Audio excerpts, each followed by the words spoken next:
here right away. I know that we've got people that are still joining, which is not a problem at all, but that way we'll be thick into it as they come in. So my name is Zeva Manvi. I'm the Associate Director of Admissions for Yale Young Global Scholars. Again, thank you so much for joining us tonight, and a huge thank you so much to Grace at NSHSS and to Melissa on our team at YYGS. We're just really grateful to you for organizing this webinar, and I'm so grateful to all of you, our participants, for being here and joining us tonight. I really appreciate it.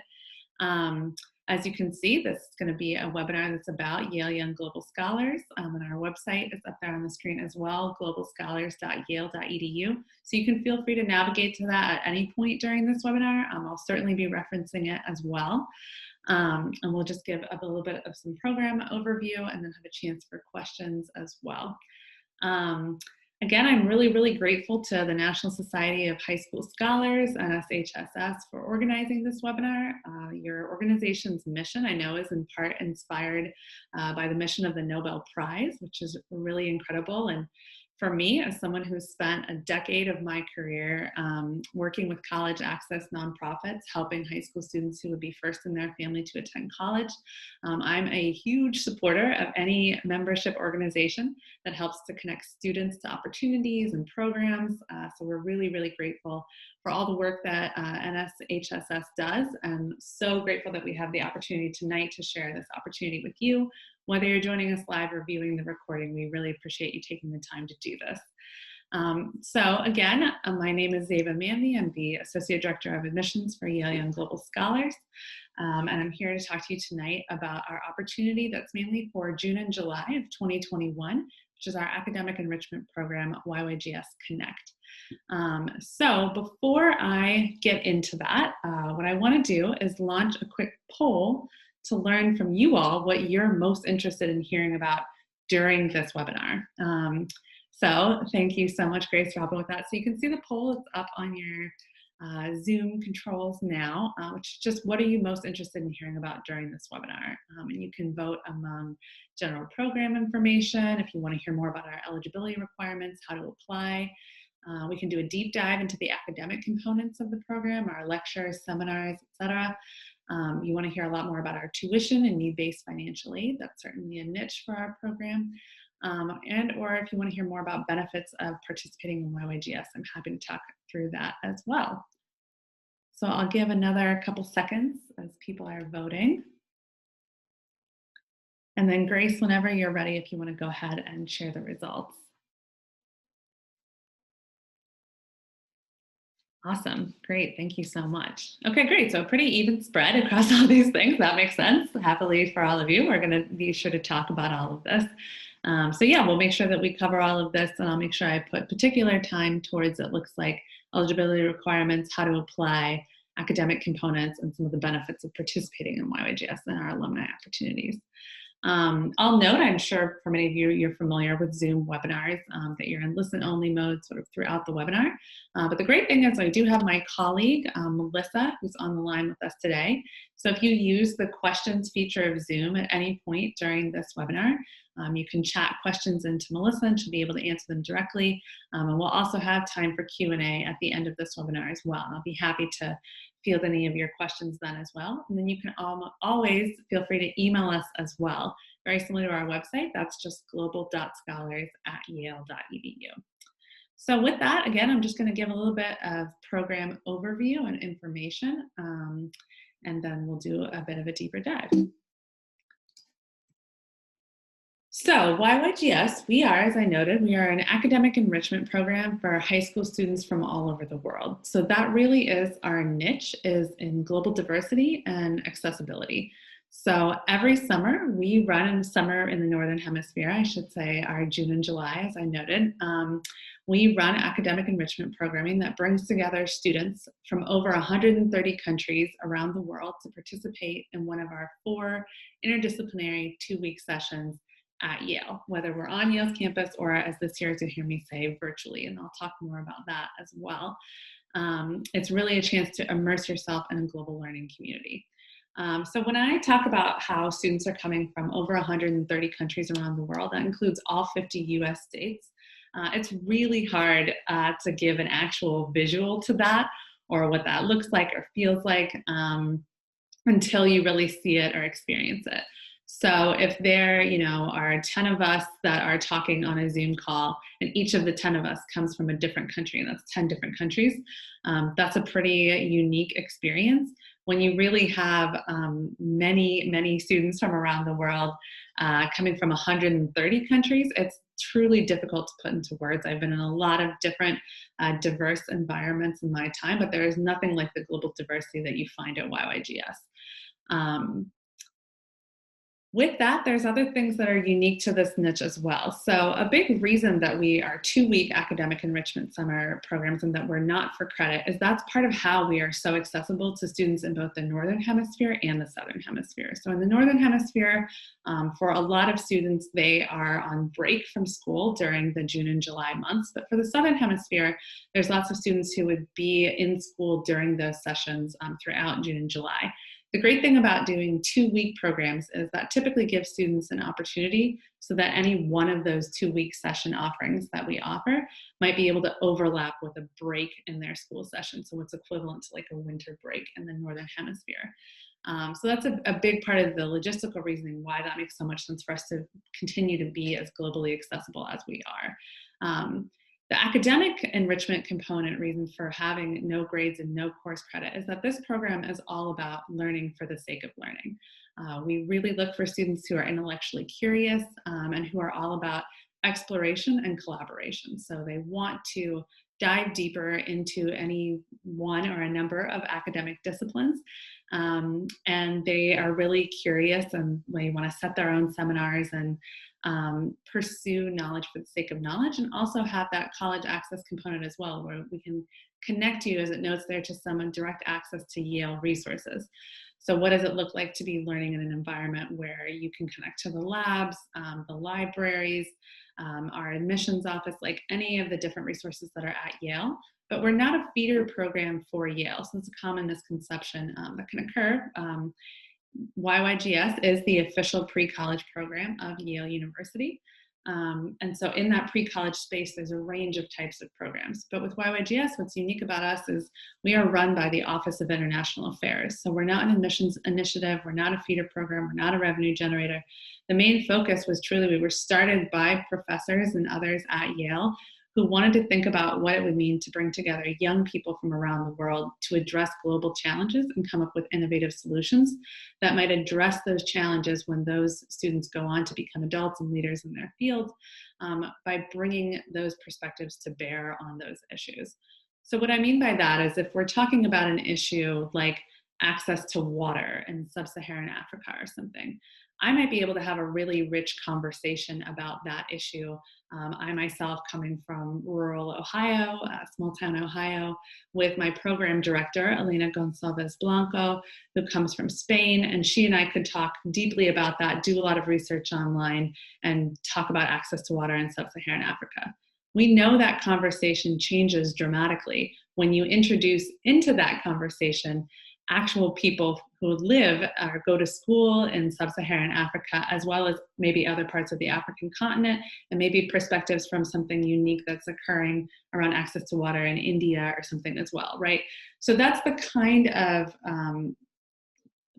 impetus that started our YYGS mission, was thinking about how do you bring people together to address real world challenges, who are really interested, again, in learning for the sake of learning. They're intellectually curious. And as it notes there, and I noted before, we're a really diverse and inclusive community. So we want to know about your interest in connecting with peers from all around the world, and broadening your own worldviews as well, whether you've traveled before or whether you've never left your hometown.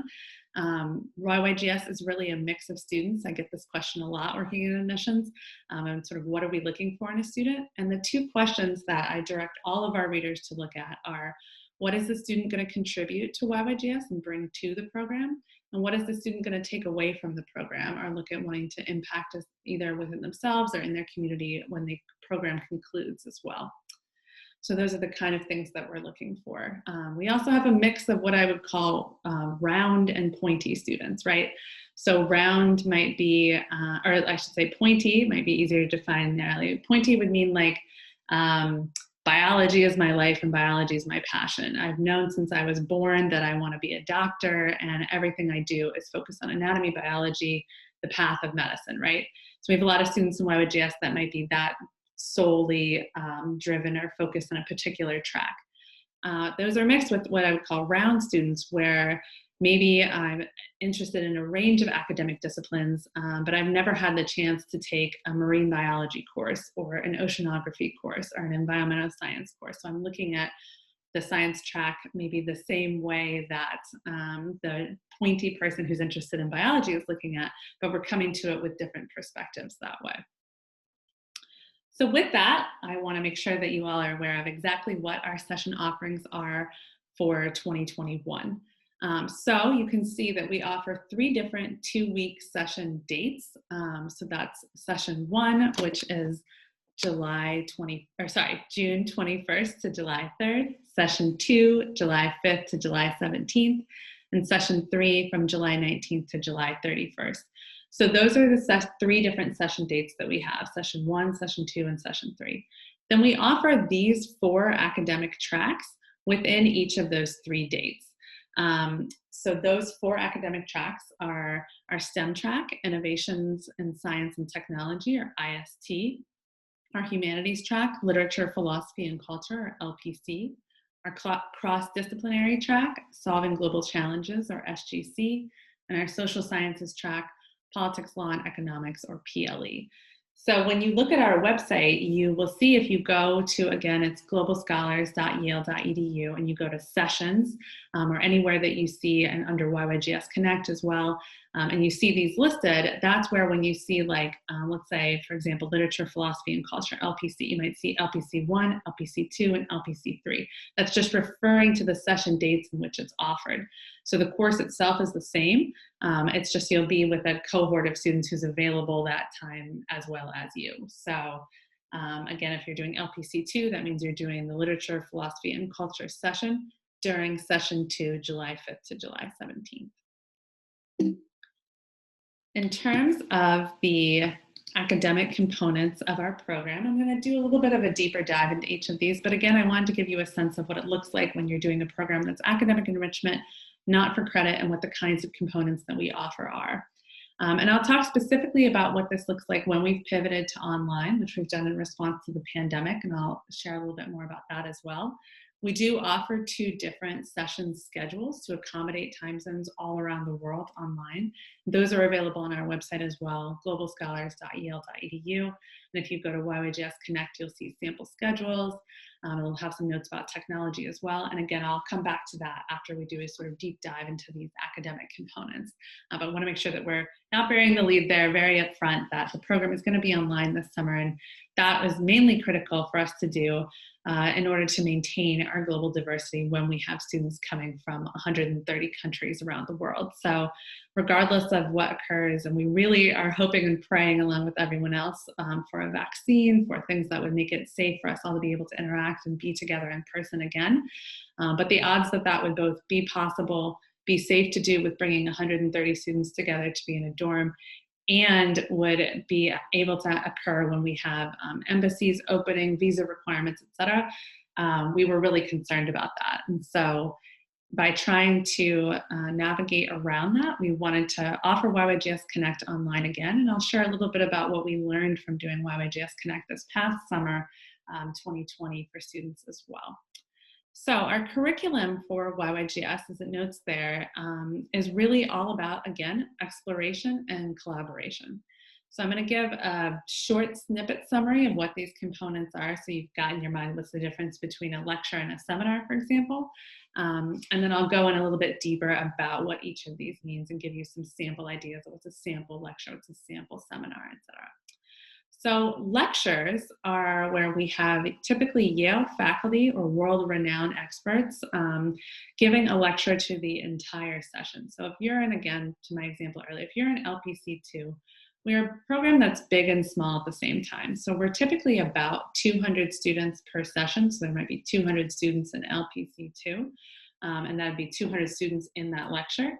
But our seminars and our other components are much smaller, most of our academic components. It's a student to teacher ratio of about 12 to 1. And even in the lectures as well, you hear me say there's a lot of opportunity for engagement. So all of our program components are live. We don't do asynchronous. It's all synchronous work where you're attending these components live, interacting, engaging as well. Most of the components are done via Zoom, either Zoom webinars or Zoom meetings, mostly Zoom meetings, where you can mute, unmute, and be talking and conversing with one another in the chat, etc. And then we use Canvas for our academic curriculum components where you might have a required reading or something like that, right? So with all of that in mind, coming back from the numbers to what these components are, lectures are where we have Yale faculty or world-renowned experts around the world giving a lecture specially designed for YYGS to all of you. It's typically about something that the lecturer is really passionate about.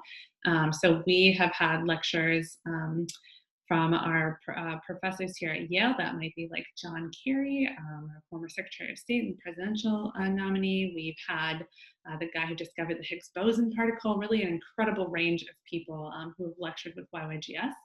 And they would give, again, a full lecture. It's typically about an hour to an hour and a half of a lecture that includes about 30 minutes at the end that is just for live Q&A with you, the audience. So you would have, again, either access to questions like you do in this webinar where you're typing them, but more often than not, you have the ability to use the raise hand feature and then be called on, unmute, and converse directly with the lecturer. That's really common.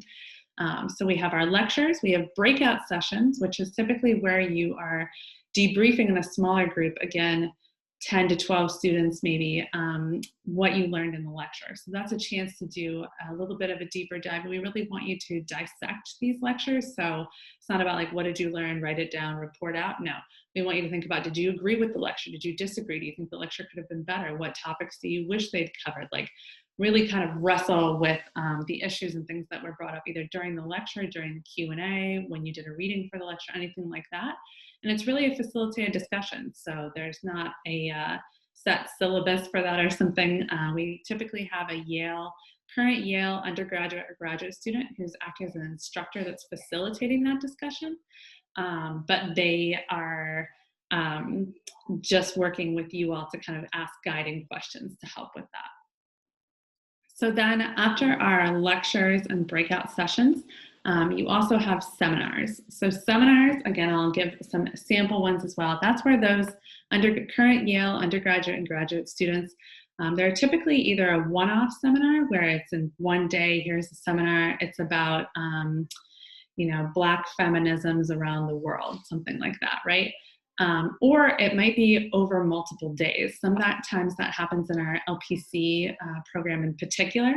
So that can occur because maybe there's a reading or a text or a film or something that might take a little bit more time to read or to get through or to work through. So it's typically one day or maybe over 2 days, something like that, seminars. Family time, that refers to actually your YYGS family. So when we're on campus, that could, is very obvious. You're clearly not with your family at home, right? You're with a group of students, getting to know them better. We do a lot of things with identity reflection. It's also just a time to socialize as well. You might play a game. There's all kinds of things.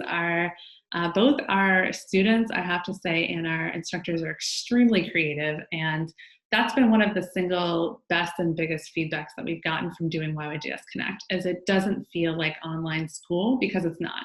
You're not taking tests, you're not taking quizzes, you're not doing homework for a grade, nothing like that. It's really about showing up, being present in these conversations, and being open to these cross-cultural deep dives into real-world challenges around the world.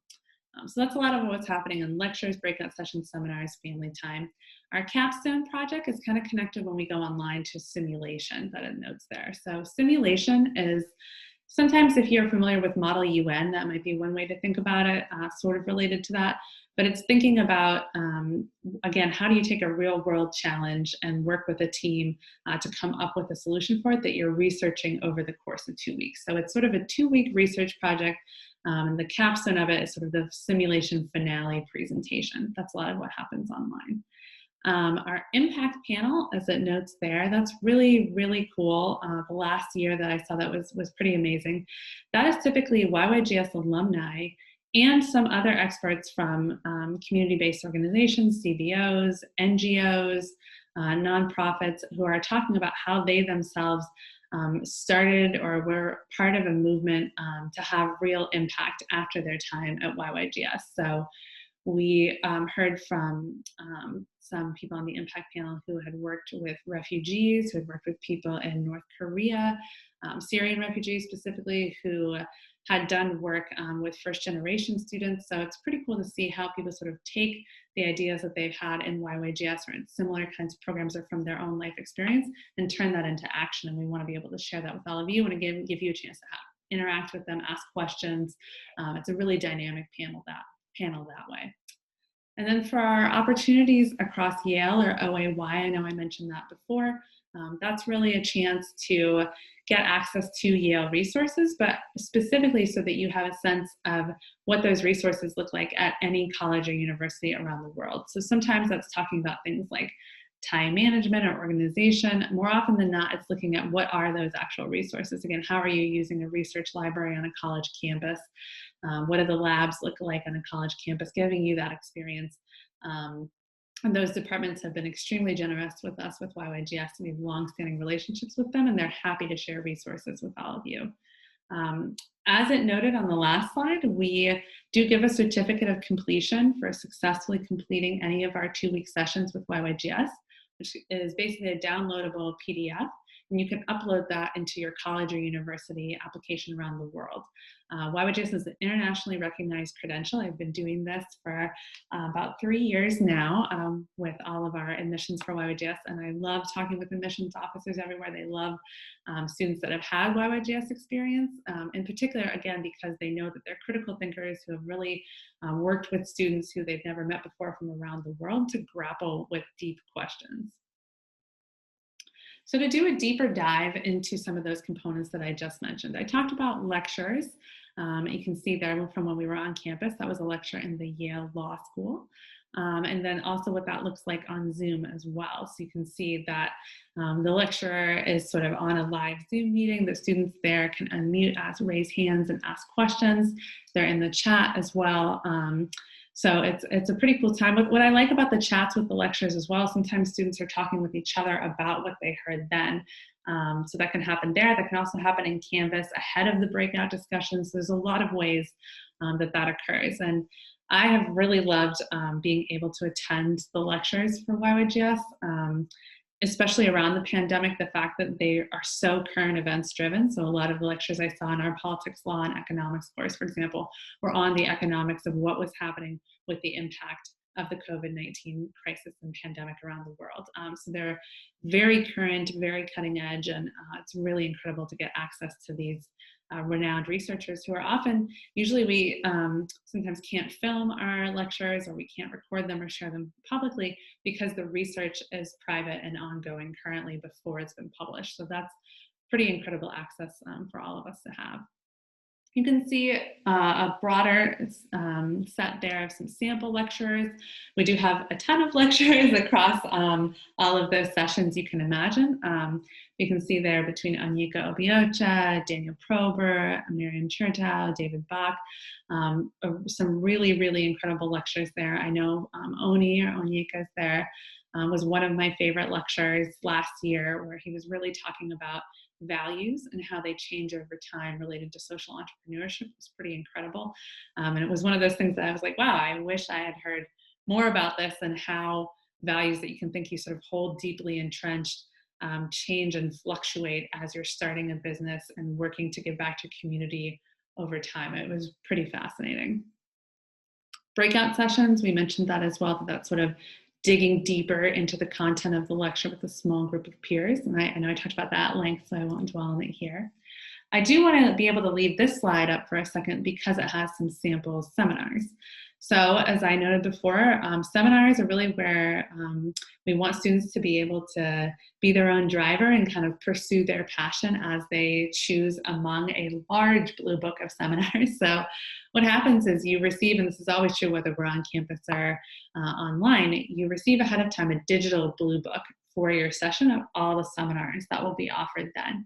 And then you're able to rank preferences among, like say 3 seminars, 6 seminars, something like that, depending on the length of the program and which program you're in, whether they're 1-day seminars or maybe a 2-day seminar. But you are able to rank your preferences, and we take that really, really seriously, going off of what is it that you're interested in learning more about. So if there's a program like politics, law, and economics, or innovations in science and technology, those are usefully broad terms where maybe your main interest is astrophysics specifically, or it's economics specifically, and you want to deeply dive into that. Or in literature, philosophy, and culture, it's philosophy, right? So you could choose seminars that match to your particular or specific interest there. The seminars are extremely creative, again, typically from Yale undergraduate and graduate students, often who are doing their own research on these kinds of topics. And they're clever, they're creative, they're dynamic. I remember one of my favorite ones from last summer was called, like, Is My Refrigerator Spying on Me? And it was talking about technology and what are legal implications of some of the different kinds of smart devices that are happening in our homes. Something to think about, particularly now that a lot of us are home around quarantine a lot. But it's a pretty fascinating range of seminar topics that we really want students to be able to choose among, to kind of design the kind of YYGS curriculum that works for them. And then family time, as I noted before, where we're really fostering relationships with peers around the world. Family time is one of our most popular components from last year's YYGS Connect session. I think the chance to be able to sort of talk socially, engage with students, learn about their home communities. There are the sort of, one student put it to me as, there's the accidental intimacies that occur on Zoom that there's even more space for in YYGS than there may be in your school. So what happens when you're all, you're doing a discussion of, let's say, 8 of you, and then someone's cat walks by and another person's younger brother is going by behind them or something, right? The things that happen that cause you to get to know each other, your home communities, et cetera, I think is very real in Zoom. And also to talk about what you might be currently going through in that moment. There's sort of a global trauma that's happening around this pandemic that we're really sensitive to. And so family time is always a chance to be able to think about your own identity, how that shifts over time, or maybe currently shifting, how you understand yourself and others. But it's also a chance to think about your home, where you are attending from at that moment. For some students, they're calling in from where they are in school or in a boarding school. Others are with family, others maybe somewhere else entirely. It's a range around the world. And family time, I think, the light social element of it, combined with sort of the deep dive that naturally or organically occurs between, again, our undergraduate and graduate instructors and your peers. And it's really your peers that make this program what it is. It's one of my favorite things about YYGS is it's so student driven. So our staff works really hard year round to put this program together and make sure that these, especially when we're online, like live components, are dynamic, engaging, fun, exciting, academically challenging, and interesting. But it's all of you coming from around the world that really drive how incredible and how innovative this program can be. We have every summer, for example, I know Melissa, my colleague who's in the questions doing the Q&A, she works with our media team so that students can apply after they've been admitted to YYGS to be on our media team. And we have things like a videographer or someone who's running our Instagram. Like, we really let students kind of take it over while we're in session with YYGS. And even outside of that, if you look on our Instagram now, you can also see a lot of our student takeovers, things like that. We really think that you all give the best voice to YYGS. I can talk about it, and I will, and all the things that I've experienced from running it, but I want you to hear from students themselves. What did they like about it? What was challenging? What would they do differently? And if you go to our website, again, globalscholars.yale.edu, and you go to the How to Apply section, there's a section called Info Sessions where you can see our recorded webinars. They were live webinars, and we still have some coming up, including this Saturday. I should say Melissa's hosting one with a range of our alumni. But you could also see, if you missed that one or if you're tuning into the recording of this, a range of recorded webinars as well, every single one of which features different YYGS alumni talking personally about their own experience. They don't have a script. We just want them to share exactly what they felt this program was. We have a really incredible group of nearly 10,000 YYGS alumni around the world who are actively engaged as our alumni ambassadors, and that's something that they volunteer to do. both because they want to be involved. It's something they know they can put on a resume as well. You can see them featured on our website as well in the alumni tab. So for all of these reasons, what I'm trying to get across is that between family time and just how you get to know us and this program in such a personal and live way, that's a big part of, I think, why students feel such a deep connection to what's a 2-week academic enrichment program. So I noted before I explained a little bit more about our capstone project, our impact panel, simulation opportunities across Yale. So I won't talk too much about that here, and I do want to make sure that we have plenty of time for Q&A as well. But that just gives you a little bit of summary of each of those program components and what those look like in particular when we're online. I mentioned that I would talk a little bit more about why we had decided to pivot to being online for 2021 YYGS Connect. And you can see that in summary on your screen now. So as it notes there, the number one reason is clearly that our top priority is protecting the health and safety of our students and staff. So your well-being is the most important thing to us. So we would need to know, no matter what, that we could do this safely. And also enjoyably. So that's important to us too. You know, we don't want to promise you a fun, dynamic, engaging academic enrichment program on campus. And then when you get here, we're like, just kidding. You're in a dorm room. Don't come out. Meals will be delivered to you. You won't actually see anyone else, but you'll be attending from a computer there, right? We don't want to do any kind of bait and switch there. We want to have really open communication with you and make sure you know that, hey, when it's safe to be on campus again, we will return to being back on campus, but we're going to do it when you can dynamically actually experience the campus. That's really critical for us. Global diversity, I mentioned, we know that regardless of the safety concern, the travel restrictions that can limit access to on-campus programs are very real. There are several countries that have already announced closed borders through the rest of 2021. You can believe it that early that we've been tracking. So we don't want to run this program on campus, on Yale's campus in Connecticut, if it's only going to be a program for students from Connecticut, right? Or from Connecticut plus 2 other states. YYGS only works when we have our entire global diversity, our whole range of countries possible. And we don't want to exclude anyone. We want everyone to be able to be there live and be attending and communicating together. So that's a big reason that we originally had anticipated, okay, we can make a decision about whether we'll be on campus or online, maybe in March, something like that. But once we recognized that, like, hey, we have a high demand for this program from students. Annually, YYGS receives a little over 7,000 applications for this program. And so because of that, we typically open our application a little bit earlier than most other pre-college programs. We open it in about mid-September. Then we have an early action deadline, which is passed now, that's about November 15th, and a regular decision deadline that is January 12th. Then we're making decisions and releasing them by March 5th. And we do that typically because we need to have students having enough time to get a travel visa, to put plans in place to be able to be here. So the moment that we realize, listen, like, we can run that whole timeline and we could technically wait to announce a decision. If we know in our clear, transparent communication that we're going to have to go online, and we can tell that now, given the travel restrictions, the safety concerns, how new everything will be come June and July of 2021. And again, we hope we can do things safely then, but it's too new for us to be able to guarantee that. And to know that, again, embassies would be open in such a way that we all could connect safely together. So for all those reasons, we wanted to, as it notes there, transparency, be open and honest with our students, our families, our educators. We shared this update in October that we were going online, so we actually shared it before the early action deadline. And I should note that if you're curious about the balance between early action and regular decision, we do have spots available in both applicant pools. There's financial aid available in both pools. I'll talk a little bit more about that.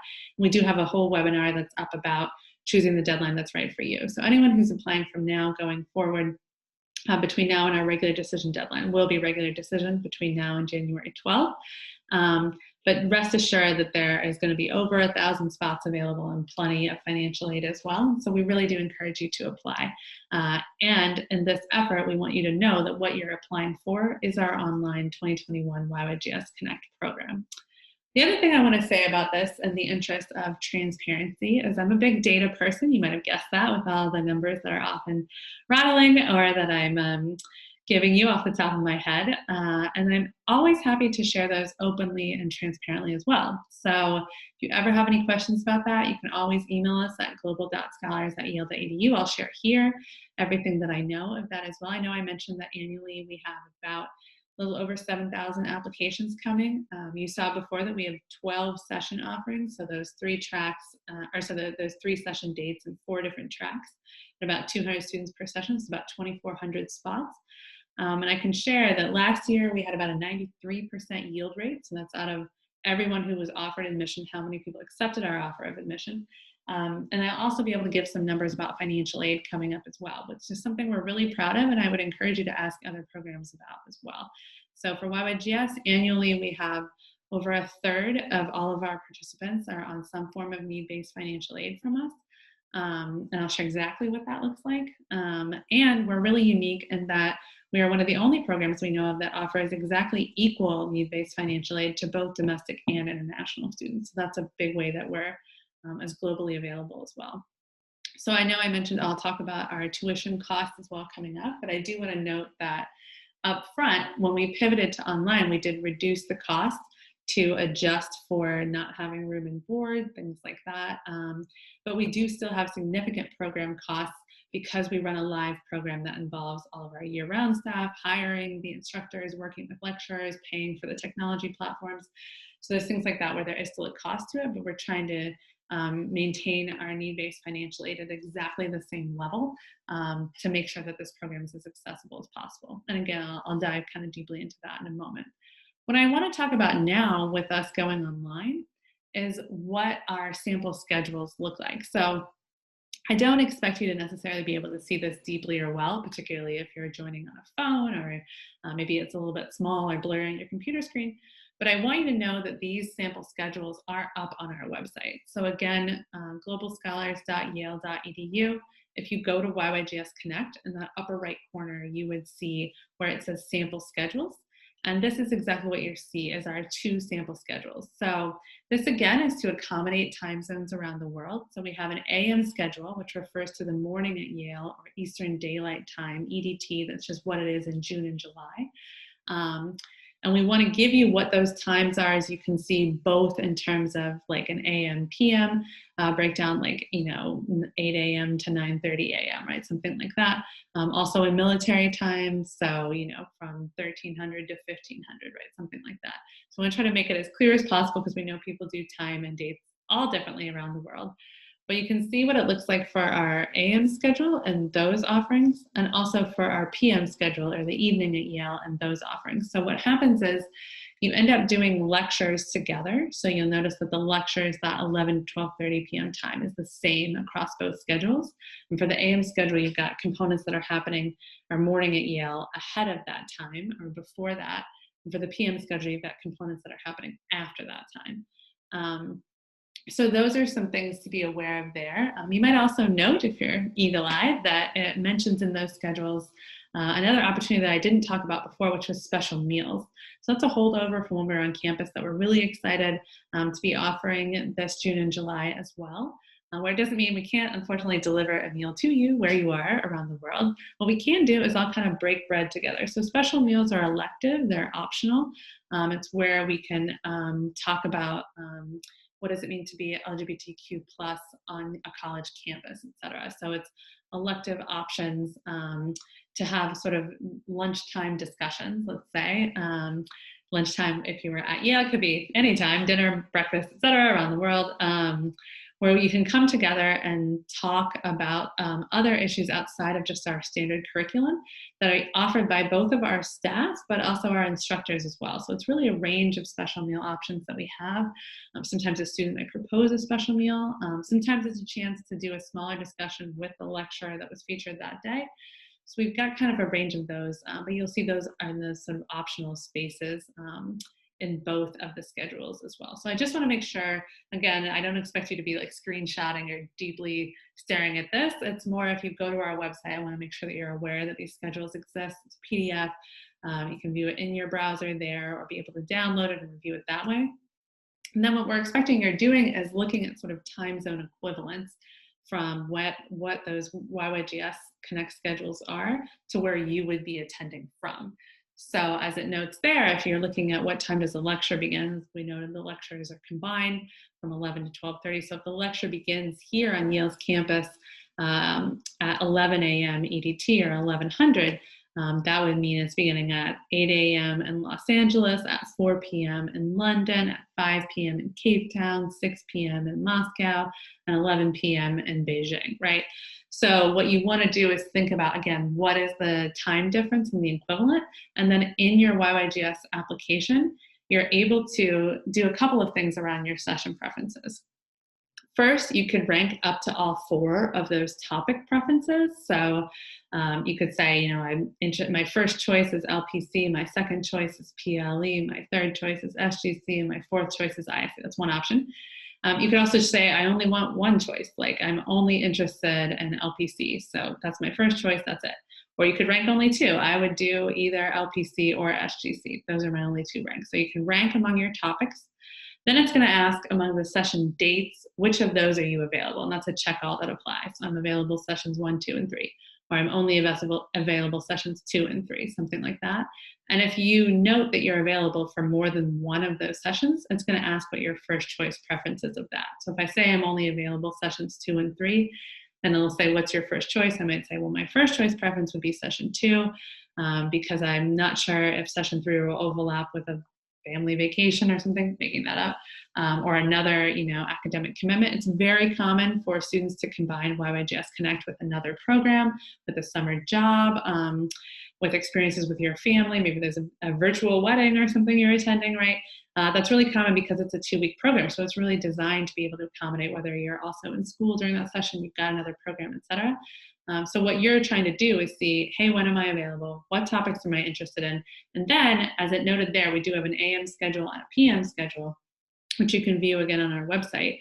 And it's going to ask you, which is your preference? And you can either say, my preference is the AM schedule, my preference is the PM schedule, or I don't care, place me in either. Like, I'm good to go with either of those times with where I am.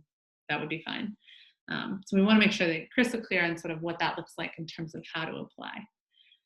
And this is my last slide, so I'll give a little bit more information just about that application process. So our application is open now, as it notes. If you go to globalscholars.yale.edu and you go to the How to Apply tab, you'll see there's an Apply Now. That's where you can create. It's an online application entirely. You don't have to do the application all in one sitting. So we do give a preview application tab where you can actually download a PDF of the application if you want to look at an essay prompt ahead of time or things like that. That's totally fine. But if you want to just go ahead and open it and create an application, as I noted before, it does save as you go. So typically how that's working, it'll time out on a page if you're on it forever, but if you're on a page of the application and you click continue to the next page, or you use the left-hand menu to sort of navigate among different pages of the application, that's how it will sort of save each time that you do that, and then you can return to it. The components of the application itself that we're asking for, we want to give good practice for a college application, and yet we don't want it to be overkill related to you're applying to a 2-week academic enrichment program. So to balance that, we'll ask you questions like about your how do you spend your time outside of school, so your activities, but we don't need a giant list of extracurriculars, right? We just actually want to know about up to 3 activities that are the most meaningful to you.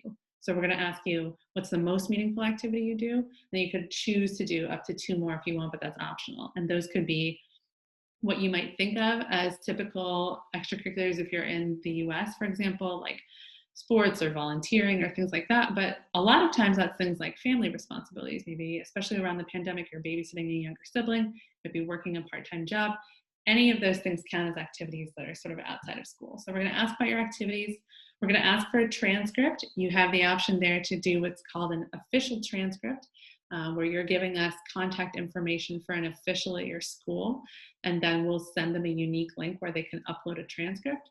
Or you can also upload an unofficial transcript. So an official transcript is anything that comes directly from the school to us. An unofficial transcript is anything that you self-upload, which you can do easily into the application. We'll ask for 2 recommendations, or recommenders, I should say. What that means is, again, you'll give us contact information for people who could give you a recommendation, like a name and email address. We email them a unique link, and then they're doing one of our recommendation forms. So we don't accept letters of recommendation. We only accept that unique link where the recommender is completing. It's about 5 multiple choice questions, and they have an option to write some qualitative response or feedback about you as well. It's very quick. We know we've got educators and schools all around the world that are accessing that, and so we want to make sure that it's not onerous for them to complete, but can still give us really deep and rich information about you.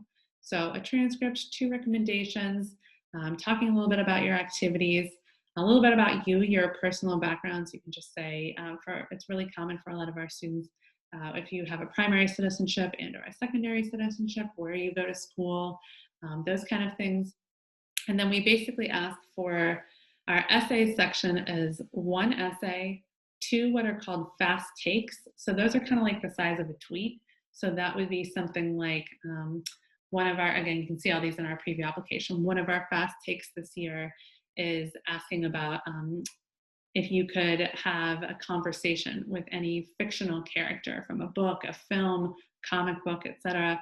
What character would you pick and what would you talk about with them? Again, size of a tweet. So you might say Harry Potter, and we would discuss, what did his development look like over the course of the 7 books? Making that up. But if there's, again, anything like that, it's sort of a quick fast take. So we've got 1 essay, 2 fast takes, and then 1 short answer. The essay, as it notes there, is going to ask you about stereotypes. So what's a stereotype that you think someone might have about you, and how does that compare to your own view of yourself? Why do you think that they might have that? What's the research or any basis for that? The short answer is going to ask you about your values. So what's something that's shaped you? And that we get a whole range of answers there. There's no right answer. It's more about, like, it could be it's your grandmother, it's figure skating, it's anything, again, that sort of shaped values and your personality and your character. So the goal, again, of all these questions is not a right answer, wrong answer thing. We really want to get to know more about you, your personality, your character, what drives you, what's of interest to you, what are you hoping to bring to YYGS. So that's what happens through that essay section. Then we end with an additional info section where we're just going to ask about some optional questions around, like, languages you speak, ethnicity or demographic questions, your access, so internet access, etc., to see where we might be able to help with that, and all of those things. And then the last piece I want to note that's really, really important is our need-based financial aid. And then I'm going to shift to questions. So I mentioned before that we have really, really generous need-based financial aid. As you heard me say at the beginning, I've worked with college access nonprofits for the last 10 years. So it's a huge part of the reason I came to YYGS, was making sure that this program was all about expanding its ability to serve students who would be first in their family to go to college from anywhere around the world. So the way that we do that with YYGS is the financial aid application is open to everyone who applies to YYGS. So there's not like a minimum, family income or a maximum family income, et cetera, to be able to apply. No, we support low-income students, middle-income students, everyone across a range of financial backgrounds. And what occurs is, if you're interested in, or you have a need for need-based financial aid because it would be a barrier and any kind of economic hardship for you to attend YYGS due to cost, then within the application, it's going to ask, do you want to apply for need-based financial aid, yes or no? If you say no, that's okay, but that's the last opportunity you have to apply for financial aid. If you say yes, what happens is it's going to ask you for some documentation, but we try to make it as easy as possible, where basically we've got 4 different types of documentation that you can provide: a tax return, a bank statement, employment statement, et cetera, or any other proof of income. And you could choose just one of those 4. So for students in the US, that might be just a federal tax return, something like that. Then you can give a statement of need, where you can just explain. And this is a part of the application, the financial aid part, where you're welcome to have a parent or guardian help you with this portion of the application. That's completely acceptable.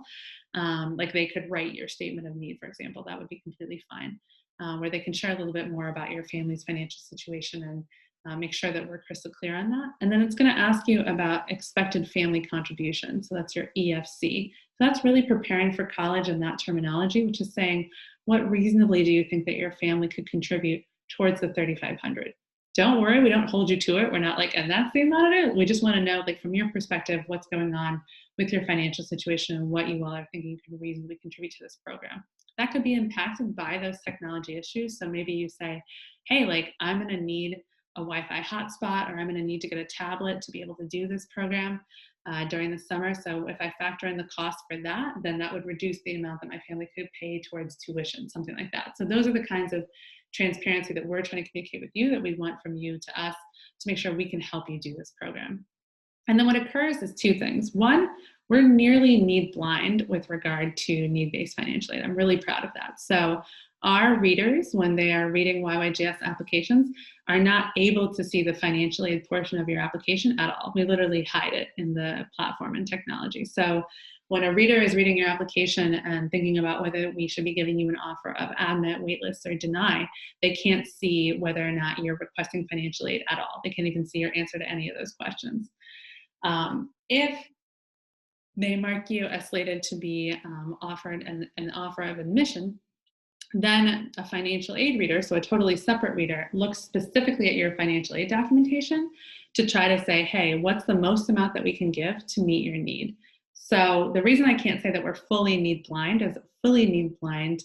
What that means typically for a school or college or university is that they're committing to meet your full amount of need no matter what, no loans, et cetera. So we have no loans, none of that's part of our package. We're just giving tuition discounts. But I can't commit that we could fully meet your need. We try to. So if we determine that out of $3,500 of our YYGS tuition, that your family could reasonably pay, let's say, $1,500, right? So we would need to give you $2,000 of discount for you to be able to attend. If I say, okay, well, I don't have the budget to be able to give you $2,000, but I can give you $1,500. So that's a difference for your family of could you pay $1,500 to do the program or $2,000, and that's going to be a decision for you all to be able to make when you're applying. But what happens because you do the financial aid application as part of your application, what that means is if and when we release an offer of admission to you, it includes that financial aid package. So you're accepting or declining our offer of admission, knowing exactly what your financial aid would be, and before you're having to pay anything. So that's really important to us. And then as I noted, the last thing I'll say with that is the way that it's happening is an in-tuition discount. So our smallest amount of discount for YYGS Connect is $250. So we could say, hey, okay, you only have a little bit of need that you're demonstrating, even that you're asking for. We could be able to give you a $250 off of this tuition price. And then it goes in increments of 500, like 500, 1,000, 1,500, et cetera, all the way up to the full 3,500. So it is possible that we could say, oh, okay, your family has deep, significant financial need. You've given us a lot of documentation for that. So we're willing to cover the whole 3,500, and the cost to you to do this program would be $0. So that is how our financial aid works. It's part of the reason that our program is as accessible we are, because again, we're doing that equally for domestic and international students. We don't have a cap or a limit on it in terms of number. It's really about budget for us. And annually, we've been distributing a little over $3 million US dollars in need-based financial aid. And again, over a third of our participants are on aid. Last year, our average aid package covered about 80% of the cost of tuition. So if you're looking at this program and thinking that this might be a barrier for you, or you have friends that are interested in attending, but you're worried might be a barrier for them, that's something we want to make clear as well, is that YYGS is meant to be a program for truly all people from all backgrounds, all walks of life, to be able to attend and to join us. So with that, I want to look at some of your questions. I know you've been active there, and I really appreciate Melissa in the chat helping with those. And if you have any questions now from anything you've heard, you can feel free to type those in as well. So I can see that we had some questions about international students being able to participate, which, as you heard, massively they are, and we really encourage that.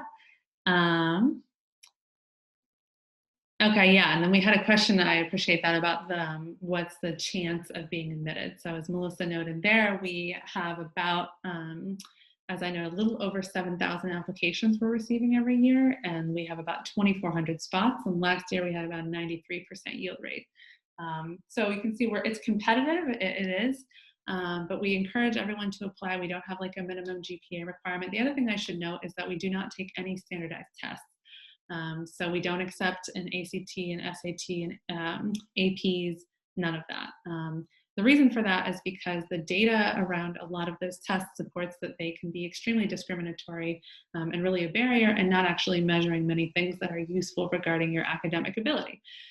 So the only standardized tests that we offer as an option, and it's completely optional, are English fluency tests. So if you have the option, if you'd like to upload a TOEFL or a Duolingo score, anything like that, we have those all listed on our website. Again, not required. We encourage you to consider it if your school is in a language or a medium that's other than English, because we are a rigorous curriculum conducted in English.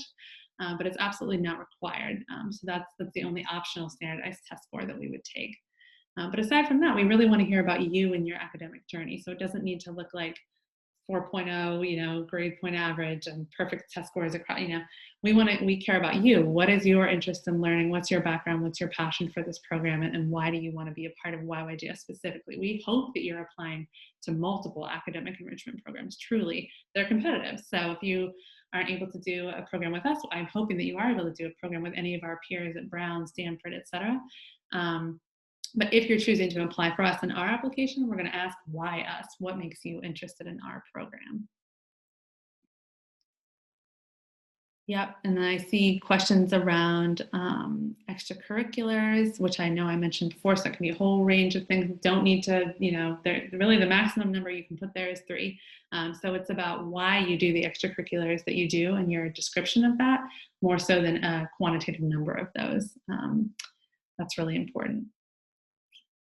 And I can see some questions about costs. I know I just discussed that, so that our full tuition price is $3,500. So we were $6,500 when we were on campus. We reduced that cost to $3,500 when we're online to account for the difference in room and board. That's significant. And it's helpful, I think, to really understand that related to college tuition as well, where there's a sticker price that can seem high if you've got financial barriers in particular, although it's lower than our cost per student to run the program. But then we're giving financial aid. There's sort of the price of tuition, there's your expected family contribution, there's a gap between, and then we're filling that gap with financial aid. So that's typically how that works. So I see a question about transcripts. That's a really good one, about how many classes on a transcript do you need to submit. So I also want to note that we are really understanding around all the impact of the COVID-19 pandemic on transcripts recommendations, right? We totally get that. It can be much more difficult this year to secure those than other years. So for a transcript, what we're looking at specifically is we want to know the courses and the grades that you've received since basically US grade 9 or international equivalent up until now. So any of those that you've got, we're interested in. And then currently, the current courses you're taking, we just want to know what you're enrolled in. We don't need to see grades or midterms or anything like that if you don't have them yet.